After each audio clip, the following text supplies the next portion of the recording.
बीते 2 महीनों में राजस्थान के सरकारी अस्पतालों में 18 प्रसूताओं की मौत हो चुकी है। हालात इस कदर बदतर हैं कि कोटा मेडिकल कॉलेज में जिंदगी और मौत से जूझ रही प्रसूताएं और उनके बेबस परिजन अब प्रशासन से इच्छा मृत्यु यानी जहर तक की मांग कर रहे हैं। लेकिन प्रदेश के स्वास्थ्य मंत्री गजेंद्र सिंह खिमसर के लिए शायद ये सिर्फ एक आंकड़ा ही है। तभी तो इतने संवेदनशील और गंभीर मुद्दे पर जब मीडिया ने उनसे सवाल किया तो अपनी जिम्मेदारी निभाने के बजाय नश्तर की तरह चुभने वाली हंसी हंसकर चलते बने और हाथ हिलाते हुए बोले कि बाकी बात ब्रेक के बाद, जैसे वो कोई रैली में हो। अब सवाल ये उठ रहा है कि क्या मंत्री जी का ये रवैया उनकी कुर्सी छीनने वाला है। राजनीतिक गलियारों से लेकर आम जनता के बीच अब यही चर्चा तेज है कि गजेंद्र सिंह खिमसर की कुर्सी अब जानी तय है। ऐसा हम क्यों कह रहे हैं, इसके पीछे के फैक्ट्स देखिए।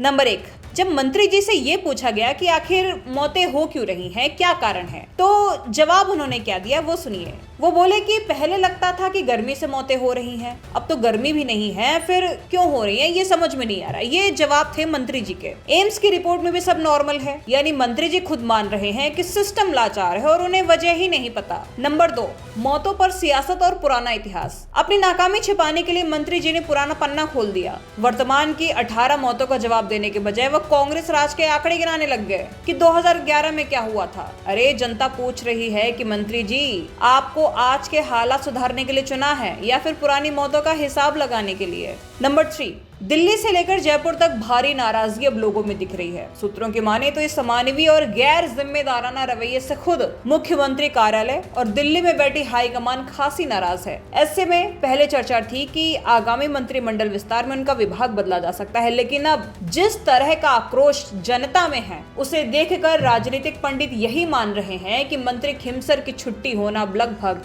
तय है। जरा सोचिए उन परिवारों पर क्या गुजर रही होगी। कोटा में पिछले 71 दिनों से भर्ती 6 प्रसूताओं के परिजनों ने कलेक्टर को कल ज्ञापन दिया और ये कहा कि या तो हमारी पत्नियों, हमारी बेटी बहुओं का किडनी ट्रांसप्लांट करवाओ या फिर उन्हें जहर दे दो। वो महिलाएं अब डायलिसिस के असहनीय दर्द से थक चुकी हैं। उन्होंने अल्टीमेटम दिया कि अगर 48 घंटे में किडनी ट्रांसप्लांट नहीं हुआ तो वो डायलिसिस बंद कर देंगी। अब एक तरफ बेड पर सिसकती हुई जिंदगी है और दूसरी तरफ कैमरे के सामने मुस्कुराते हुए और ब्रेक के बाद का मजाक उड़ाते सूबे के स्वास्थ्य मंत्री हैं। लोकतंत्र में जनता जनार्दन होती है और जब जनता के सब्र का बांध टूटता है तो बड़े बड़ों का सिंहासन डोल जाता है। अब राजस्थान में जो माहौल बन चुका है उसे देखकर जनता साफ कह रही है कि अब खिमसर साहब का ब्रेक लेने का वक्त हो गया है और उनकी कुर्सी जाना लगभग तय है। इस पूरे मामले पर आपकी क्या राय है? क्या ऐसे गैर जिम्मेदाराना बयान के बाद मंत्री को किसी पद पर रहने का हक है? कमेंट करके हमें जरूर बताएं और देखते रहिए भारत रफ्तार।